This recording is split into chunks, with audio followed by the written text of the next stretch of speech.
ఓం సాయిరామ్. ఆ సాయినాథుని ఆశీర్వాదంతో ప్రతి ఒక్కరూ ఆనందంగా, ఆరోగ్యంగా, అష్టైశ్వర్యాలతో ఉండాలని మనస్ఫూర్తిగా కోరుకుంటున్నానండి.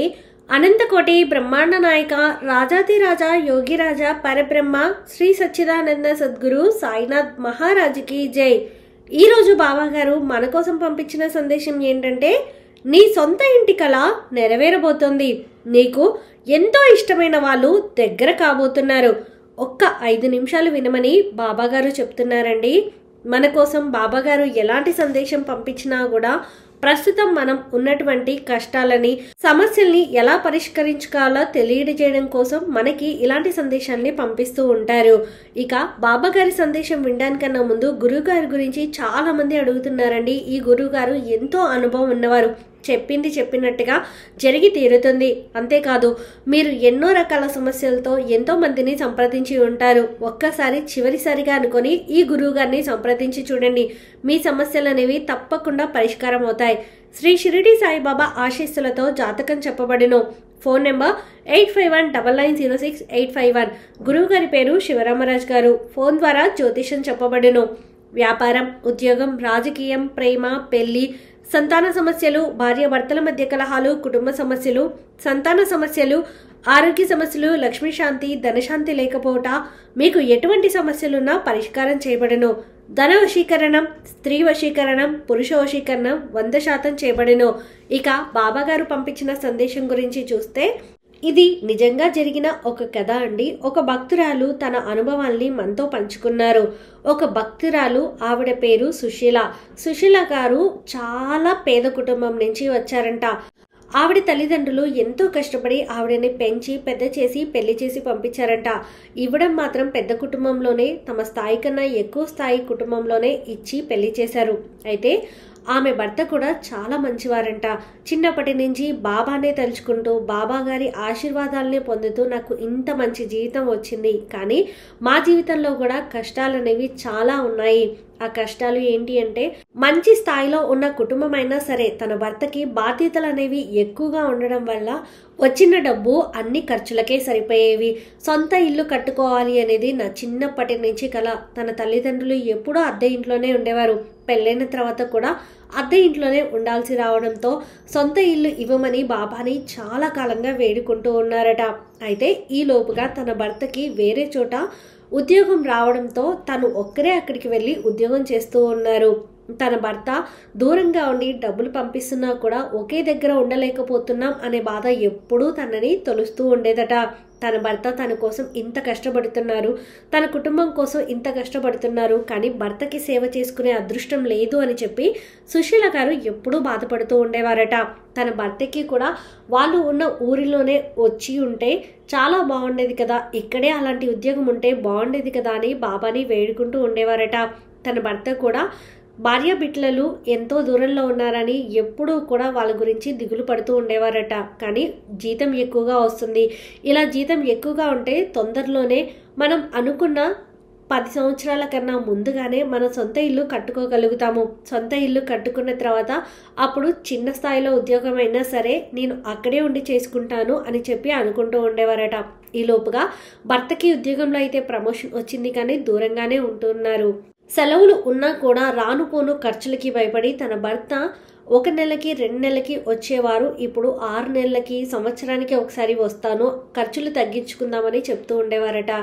సుశీల గారికి తన భర్తని చూడాలని ఎంతగా ఉన్నా కూడా భర్తతో సమయం గడపాలని, తండ్రి ప్రేమ పిల్లలకి తెలియాలని, అత్తమామకి కొడుకుల్ని చూసుకోవాలని ఉందని చెప్పి బాధపడుతూ ఉండేవారు. కానీ చేసేదేమీ లేక తన వంతుగా భర్తకి ఏదైనా సహాయం చేద్దామన్నా కూడా తన చదువు అంతంత మాత్రం. అంతేకాదు, భర్త దూరంగా ఉండడం వల్ల అత్తమామల్ని, పిల్లల బాధ్యత పూర్తిగా తన మీదే ఉండడం, ఇంటి బాధ్యత అంతా నిర్వహించడం, దాంతో ఖాళీ దొరకక ఏమీ చేయలేక తను అలా మౌనంగా ఉండిపోయేవారట. అయితే తన ఇంటికి దగ్గరలో ఉన్నటువంటి బాబా గుడికి మాత్రం క్రమం తప్పకుండా వెళ్ళేవారు. అలా వెళ్ళి ఒకరోజు దిగులుగా కూర్చున్న సుశీలను చూసి ఒక పెద్దావిడ, ఏమ్మా ఎప్పుడు చలాకీగా నవ్వుతూ ఉంటావు కదా, ఈరోజు ఏంటి ఇలా ఉన్నావు అంటే, నా భర్తకి అక్కడ ఆరోగ్యం సరిగ్గా లేదండి, జ్వరంగా ఉందంట.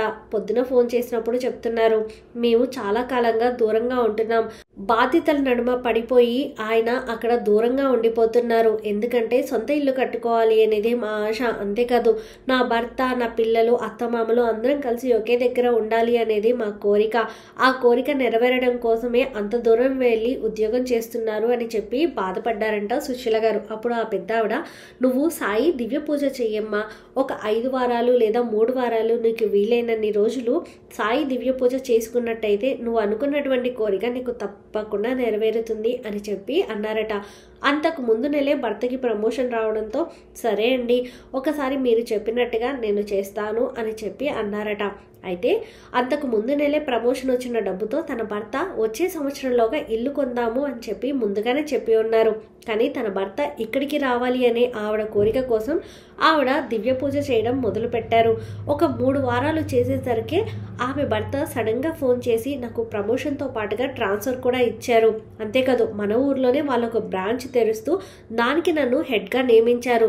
దాంతో పాటుగా ఇప్పుడున్న జీతం, పోయిన నెల పెరిగిన జీతం కన్నా ఈ నెల డబల్ జీతం అనేది పెరిగింది. అంతేకాదు ఒక 10 రోజుల్లోనే నేను మొత్తం అంతా ఇక్కడ పూర్తి చేసుకుని అక్కడికి వచ్చేస్తున్నాను అని చెప్పారంట. ఆవిడ ఆనందానికి అసలు అవధులు లేకుండా పోయింది.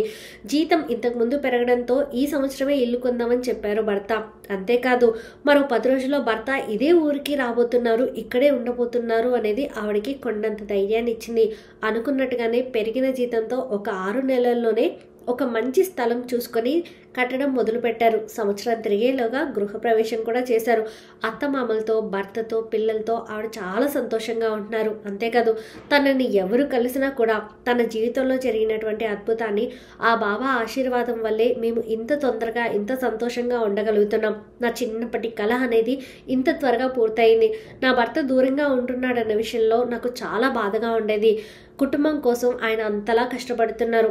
ఆయనకి సేవ చేసుకోవాలి అన్న భార్యగా నా బాధ్యత నేను నిర్వహించాలి అన్నటువంటి చిన్న చిన్న కోరికలు నాకు నెరవేరకుండా పోయాయి. ఇప్పుడు ఆ బాధ ఏం లేదు. నా భర్త, పిల్లలు, అత్తమామలు అందరం కలిసే ఉంటున్నాము. చాలా సంతోషంగా ఉంది అని చెప్తున్నారు. అంతేకాదు ఎవరిని అడిగినా కూడా, ఏ సమస్య చెప్పినా కూడా ఆవిడ దివ్య పూజ చేయండి, మీ సమస్య ఎంత పెద్దదైనా సరే అది కొంచెం సమయం పడుతుందేమో కానీ ఖచ్చితంగా నెరవేరి తీరుతుంది. మీరు దివ్య పూజ చేయడం మొదలు పెట్టండి చాలు. మీరు 5 వారాలు అనుకుంటే మీకు 2వ వారంలోనే, మొదటి వారంలోనే మీకు ఫలితం అనేది తప్పకుండా కనిపించి తీరుతుంది అని చెప్పి చెప్తున్నారు. చూశారు కదండి, దివ్య పూజ చేయడం వల్ల ఎంత పెద్ద కష్టమైనా, ఎంత పెద్ద సమస్య అయినా సరే అది తప్పకుండా తీరిపోతుంది. మనం అనుకున్నటువంటి కోరిక అంటే మనకి ఇల్లు కట్టుకోవాలనో, లేకపోతే పిల్లల ఉద్యోగమనో, లేకపోతే పిల్లల పెళ్లి గురించనో, వారి జీవితం బాగుండాలనో, లేకపోతే ఆరోగ్య సమస్యలే, ఈ అనారోగ్యం తీరిపోతే చాలు బాబా, ఆరోగ్యంగా ఉంటే చాలు అని చెప్పి కోరుకునేవారు. ఎటువంటి సమస్య అయినా సరే మీరు దివ్య పూజని సాయిని నమ్మి చేయండి. ఖచ్చితంగా మీకున్నటువంటి అన్ని సమస్యలు తీరిపోతాయి. అంతేకాదు మీ కోరికలు ఎంత పెద్దవైనా సరే తప్పకుండా నెరవేరుతాయి.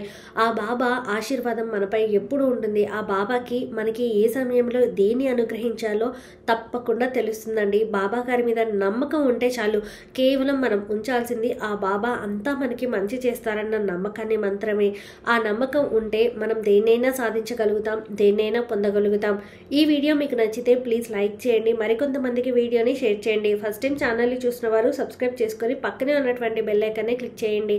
ఆ సాయినాథుని ఆశీర్వాదంతో ప్రతి ఒక్కరూ ఆనందంగా, ఆరోగ్యంగా, అష్టైశ్వర్యాలతో ఉండాలని మరొక్కసారి మనస్ఫూర్తిగా కోరుకుంటున్నానండి. ఆ సాయినాథుని ఆశీర్వాదంతో మీ జీవితంలో జరిగినటువంటి అద్భుతాలను మాతో పంచుకోవడం కోసం కామెంట్ సెక్షన్లో కామెంట్ చేయండి. సర్వే జన సుఖినో భవంతు. ఓం సాయిరామ్.